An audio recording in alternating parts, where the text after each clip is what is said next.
What can we do in these last days of Ramadan to make the most of this blessed month? We will discuss 5 things to benefit in these last days. Number 1 is that we make our last fasts really count.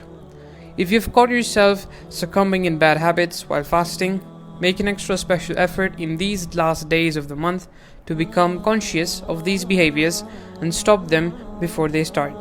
These can range from swearing, backbiting, talking about frivolous things, watching television shows or movies with sexual innuendo or jokes, wasting time in other things, etc.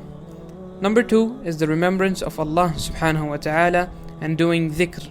Dhikr is one of the most easiest of the acts of worship with great rewards. Say Subhanallah, Alhamdulillah, La ilaha illallah, Allahu Akbar, Astaghfirullah, and other adhkar proven by the Prophet Muhammad sallallahu alaihi wasallam. Number 3 is Quran. On every letter you read from the book of Allah, the Quran, you're rewarded with 10 good deeds. So if we haven't got much time to read Quran in the other days of Ramadan, it is this time that we make up for it. Number 4 is staying up at the night for Laylatul Qadr and doing ibadah in it.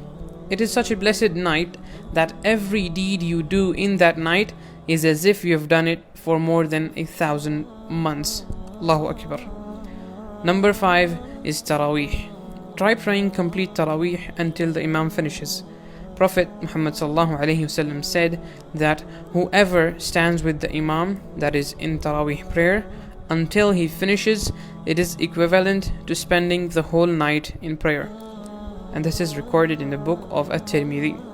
So these are the 5 acts which we have to work on to make the most of these blessed nights.